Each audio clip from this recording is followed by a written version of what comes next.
Hi, everyone. Welcome to our digital session, our virtual get together here. It's so great to have you all joining us. My name is Leah Silver. I work at IMAX Victoria here in beautiful British Columbia, and we're very excited to have you with us today for our live interview with Greg MacGillivray from MacGillivray Freeman Films. Welcome, Greg. Thank you so much for joining Hi, us. How are you doing thank today? you.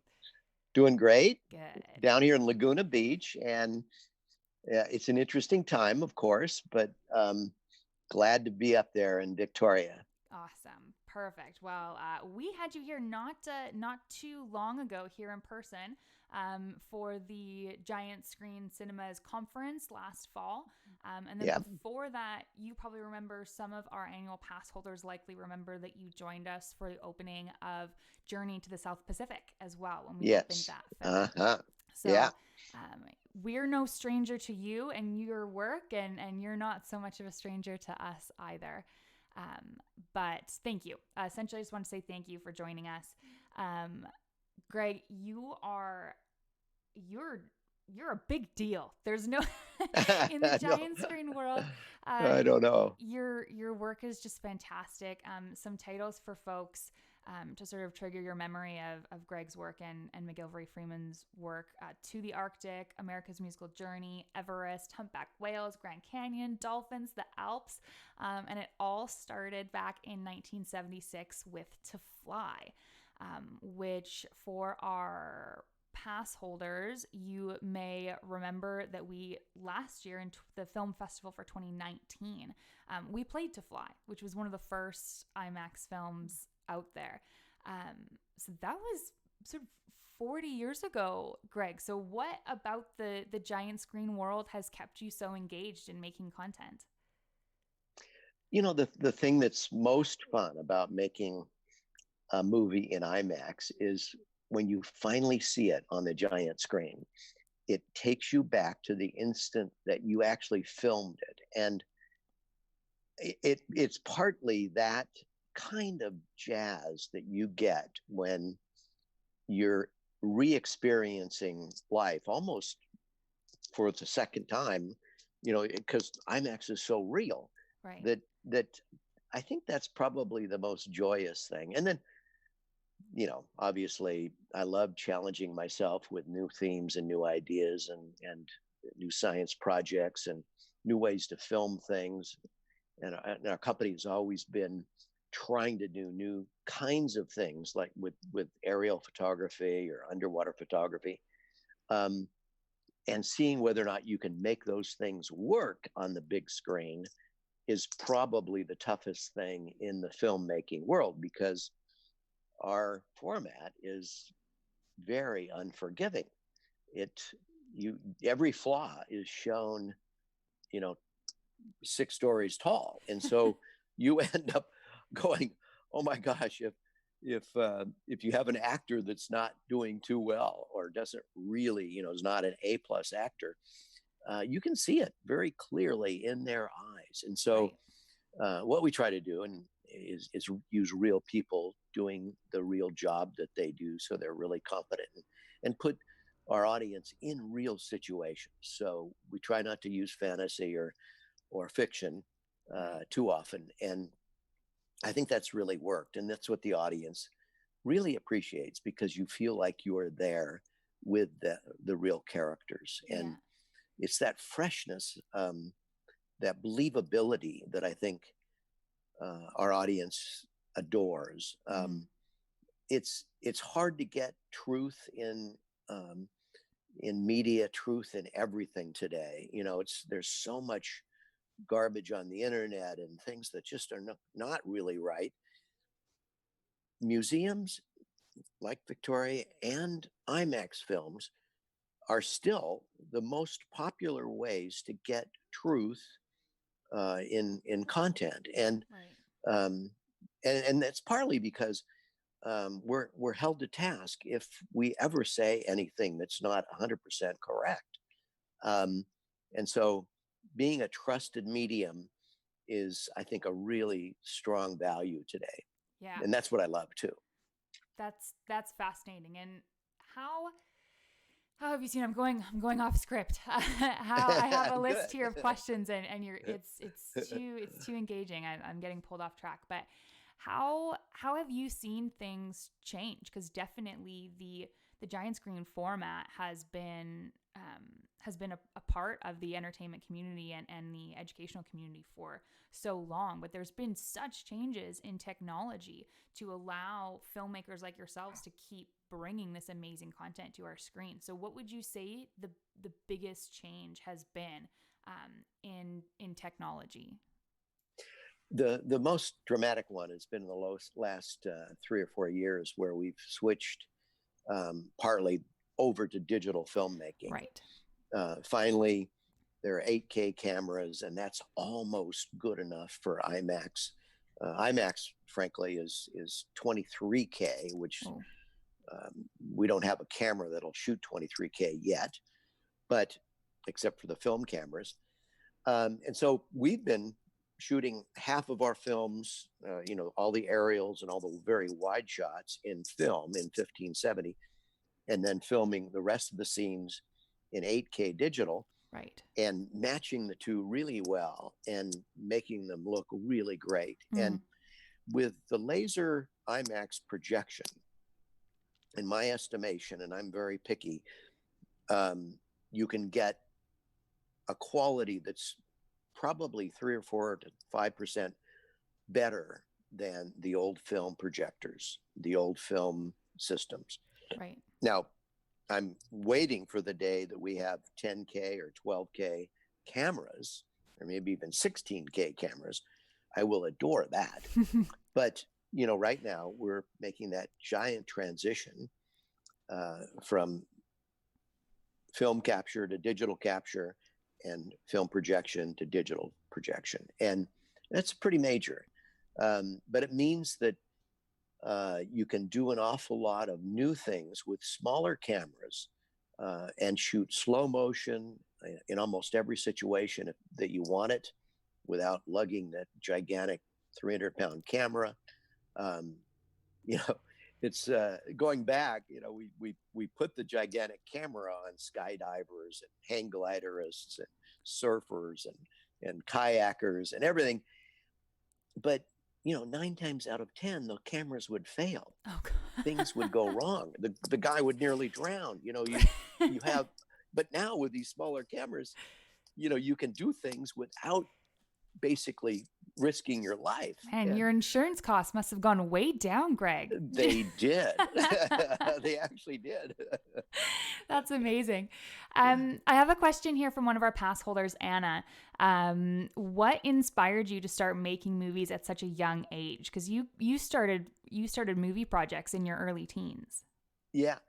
Well, when I was, it's actually kind of a funny story, because I first wanted to be a baseball player. And so every day when I was 11, I threw the ball against this rock wall, and it'd come bouncing back to me, and I'd throw strikes. And then I messed up my elbow. And so the doctor said, you can't do that ever again. No baseball, no football, no. And so I went, oh my gosh, what am I going to do? My mother handed me a camera, said, here, start this, learn how to take pictures, do whatever you want. So I built a darkroom. I started photography. I got so engaged in it. I studied art. And then when I got really good at still photography, they got for green stamps, which you used to get years ago, they got a movie camera, an 8mm movie camera for me for my 13th birthday. And I ended up using that, splicing. I mean, basically the images are like 1/1,000th the size of an IMAX frame, but you have to splice it with your fingers. And it's a good thing I was little at the time, and you end up making these movies that were comedies and adventures and things that were artful. And that's the way I got into movie making, is shooting fun little neighborhood movies with all of my friends and my sisters, and then got into surfing, and I started shooting surfing films, and that there was a little bit of a surfing film market, much like the ski film market of Right. Warren Miller and others. There was a surfing film market with Bruce Brown and John Severson and Bud Brown making films back then. And I thought, well, I can do that, and when I looked at their films, I went, well, mine are almost as good. And so, here I was 14. And what do I Confidence know? is key. I have zero knowledge of anything. And so I decided I had saved up about $350, and I bought a 16 millimeter camera, and I started making a surfing film, a professional surfing film. And that's all I did for 4 years. I knew I had to get B grades at school, and to get in the University of California. And so I got B's. That's all I needed. And all the rest of my time, 90% of my time, was spent working on this surfing film. And by the time I was a freshman at the University of California, the film came out and fortunately paid itself back almost overnight. Amazing. And then it started making all kinds of money. And I went, oh my God, maybe I can turn my hobby into a job. And so I asked my parents. My parents said, oh, yes, of course you can. Go for it. Drop out of school. Do whatever you want. And so that's what started my career. That's amazing. That's such a great story. I have a question here from one of our pass holders, one of our younger pass holders, Karina, who's 9 years old. And Karina asks, where do you get your ideas for your films? And how do you know when an idea is enough for a shot? Oh, great question. But also, Karina, let me tell you to stay in school and get better than B grades. Yeah, that was the wrong message. Yeah. But because you have to nowadays, because you need A's to get into the University of California. Yeah. But my ideas come from research, and I subscribe to 43 magazines. Wow. Some are weekly, some are monthly, but I go through them all the time. Usually I sit on the beach right down here in front of our house. I'm a surfer, and so I live right at a surfing spot, Laguna. And every once in a while, I see something really interesting, an interesting character or an interesting place or an interesting set of scientific discoveries that have been done. And I rip that article out and I put it in files. And so I have a file folder at our office that is huge with great ideas for movies. And so whenever we need a movie idea, I go through, it takes me 2 days to go through all my files, but I go through them and stack good ideas that I think might work for this project, the good characters that might work for that project. And then we do more research from there. But for example, with Into America's Wild, that idea came from the need that everyone sees to get out into nature today, to get that experience of smelling the flowers and the trees and experiencing nature and animals and really just enjoying fresh air. Right. We're all basically living in cities, which is great, but you do need that experience with nature. And so that came out of a story that I read and a series of books that a man wrote, Richard Louv, regarding nature deficit disorder, which is an interesting subject because, and it people should probably study it because we do, all of us, me included, spend too much time on our cell phones. Right. And experience the reality of life too. Don't forget that. Cell phones and technology are really fun. I love technology. That's why I'm a filmmaker. But get outside and do things that are real too. Yeah. No, of course. And so I think I answered the question. I think you did. Yeah, absolutely. And I think that message comes across, especially poignantly, if that's a word, right now, right? When we're all even more cut off from our outdoor assets than usual, right? We were talking before we got live here that kidding. Parks are closed, beaches are closed. So I think the message of, hey, remember how important this is, and make sure that when able, which is not this instant, to get back out there and reconnect with our local and national or outdoor assets is, that's resonating with me at the moment, Greg. Yeah. Okay, so just this is a little bit off topic, but I love this question. This came in from one of our pass holders, Rick. You've worked with a number of famous musicians or celebrities to create soundtracks or to narrate them. Are there any folks that stand out that were great to work with? If so, why? There are many that were really wonderful to work with. There are a couple that were crazy, and I'm not going to go into that. But the kind of the most poignant, to use your word, thing was when we did Everest. I thought for weeks about how should I do the music, and we needed a big score, we needed symphony, we needed grandeur, but we also needed kind of a human spiritual connection to the mountain. Right.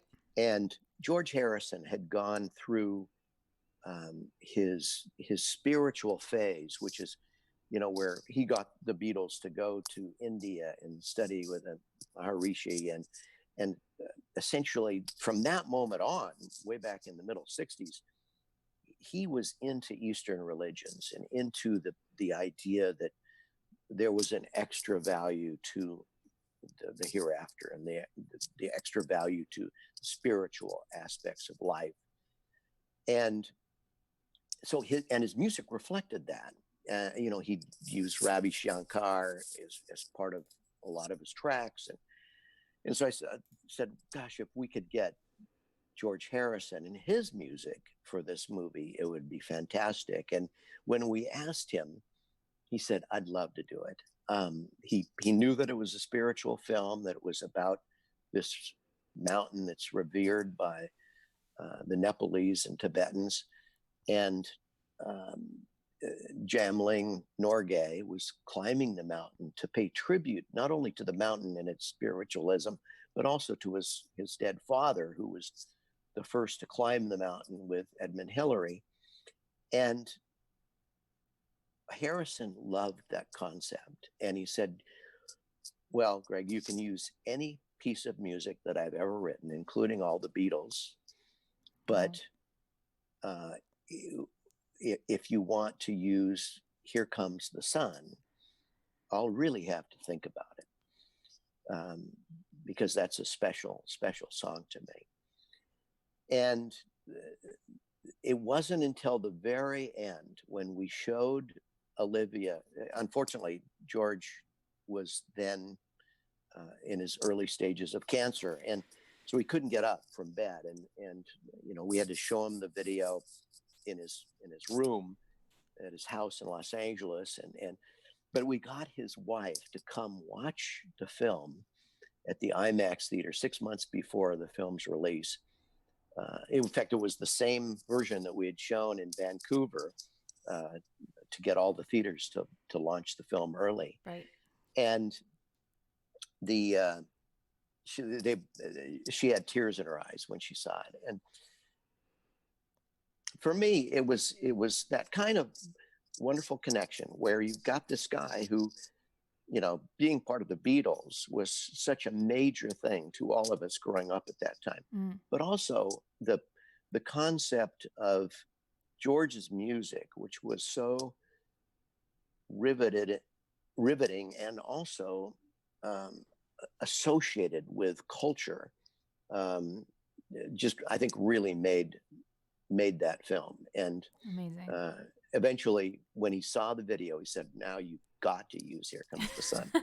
And so we used it right at the end of the film, and then have it play through the end credits. And it just gives you such a great feeling for hope and dreams and aspirational accomplishment that you just don't give up on. Yeah. And which is the theme of the film. There's a rumor out there, Greg, that Everest is being re-released. Yeah. Is that to be confirmed, or? Yes, it is, and this is a big announcement, I suppose. But what we're doing is we're transferring Everest to 16K digital. Amazing. With a brand new transfer machine that we our team used on Apollo 11. Right. Oh, right. Yeah. To take those images and transfer them to digital.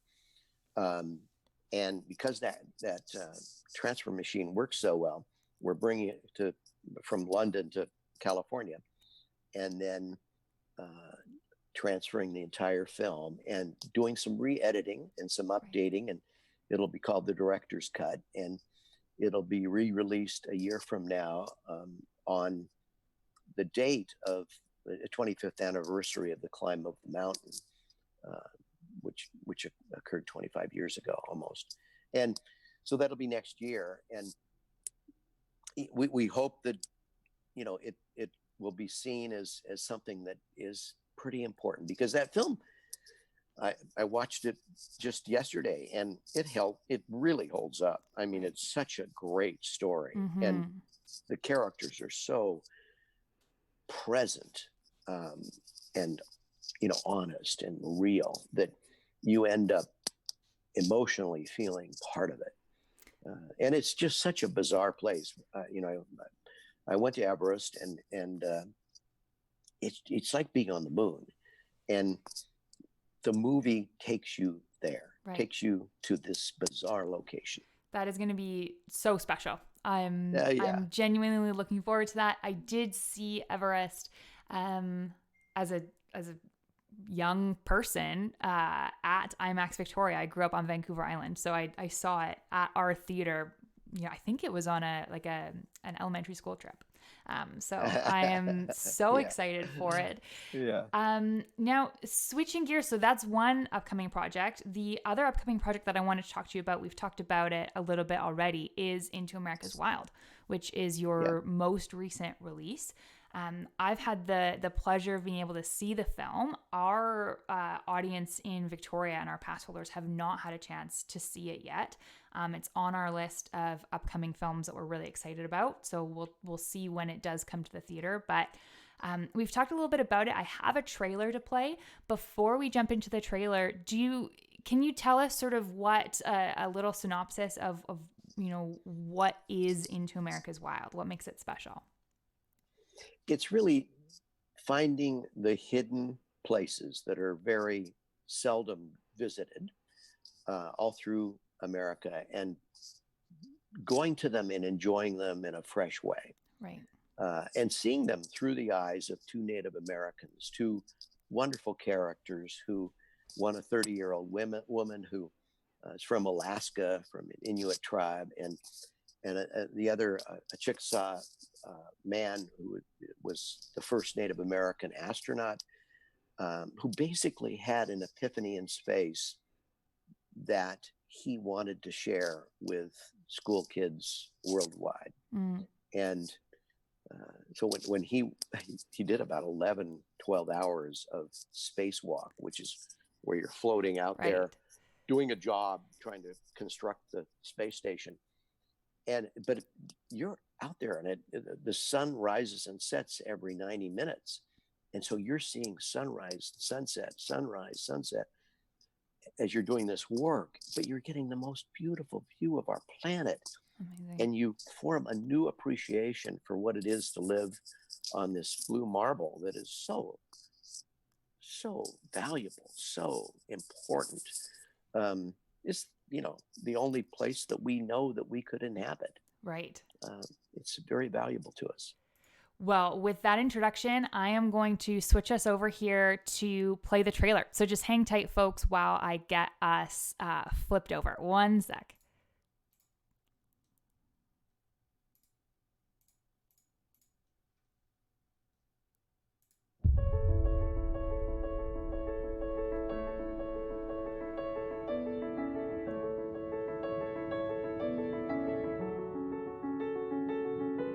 We were born to explore.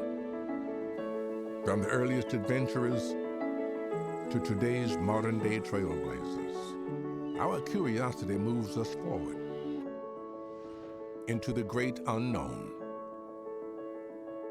where a vast and beautiful wilderness is waiting to be discovered. I was chasing down a dream,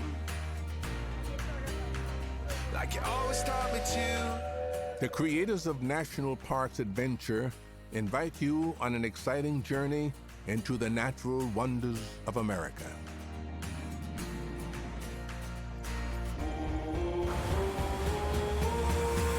I'm coming home to the place that I remember, back to the land of my first love. Join astronaut John Harrington and Alaska native Ariel Trito as they explore the great outdoors, from ancient homelands and hidden trails to the wilds and our own backyard.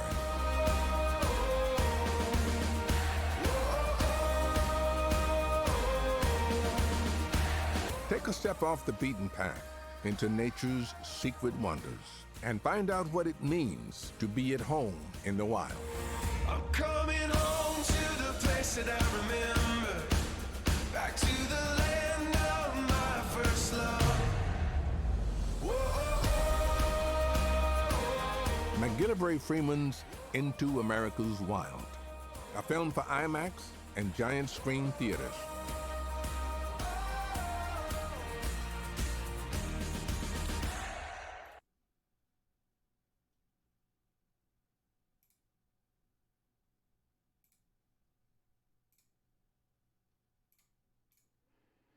All right, here we go. Perfect. I'm so excited about this film. I think it is super fun. I think that it has stunning cinematography, and I think the characters are amazing for telling the story that you're looking to tell. So, do you have a favorite moment from making Into America's Wild, Greg? I do, and you know, it was funny because it happened really right at the end of all the production. We ended up, I felt I needed one more dramatic action piece, and so I went to Utah and filmed at the Wilson Arch, where I wanted to give kids kind of the training of what it would be like to learn how to climb a rope, which is really hard to do when it's called jumaring up a rope using these devices. And it's something that kids can do on climbing walls and all kinds of other places, but doing it in the wild is really amazing. And so we did a sequence there, but then there was this one pinnacle rock that I had found a picture of. And so I went over and checked it out. And our climbing expert, Miranda, said, "Yeah, I've climbed that before." And I went, "No way. You've climbed up there?" And she said, "Yeah, I'll do that." And so we did it. And every moment of that day, I was completely nerve-wracked because I thought she was going to fall. But it turned out, shooting it from the drone and from down below, it turned out to be one of the most stunning things that I've ever done cinematography. And it's just one of those locations where you go, how did that get formed? And why is it strong enough for her to stand up there? And how does she overcome her fear and stand there so nonchalantly and raise her arms in the air? And I don't know. I still don't understand it. Yeah, I know, but it's thrilling. I know the exact shot you're talking about. The IMAX Victoria team that has had the chance to see that, it was one of the shots that we actually talked about walking out of the theater. So our audiences will be excited to see that once it comes to IMAX Victoria. So just to wrap up with one last question here, Greg. And again, thank you so much for taking the time to chat with us today. It's such a privilege and so much fun to be able to throw questions your way about your experiences and for everyone to get a little insight into what's coming up with Into America's Wild. But just to close, what, as a giant screen filmmaker, what do you love most about what you do? I think besides the joy of making a different kind of film every time, which is, I've done 40 giant screen movies and each one of them is different from the previous. And so that is fantastic as a filmmaker, because usually you're pigeonholed into an area. Right. People want you to do the same thing over and over and over, or you get hired by a TV show and you have to do the same episodic element, 20 times a year. This is a joy. Every film is a new experience for us, a new research project, a new technical project. How do we make better cameras, better lenses, better everything to shoot this subject better than anyone has ever seen it before? Those are joyous. But, the real fun is because the 200 theaters that we show at around the world, I get to be associated with those audience members. I've been to every one of the theaters basically that we show at, and I've met people there who appreciate IMAX just as much as I do. And that is really, that common bond of loving something that is so high quality and technically is just, it's a nice thing. It's like appreciating a really beautiful flower or a really beautiful gift of nature anywhere. The more you learn about it, the better you appreciate it. And that's true with IMAX. It's true with IMAX Laser too. And that's why I mentioned how strong it is as a format enhancer. And it's all in the experience.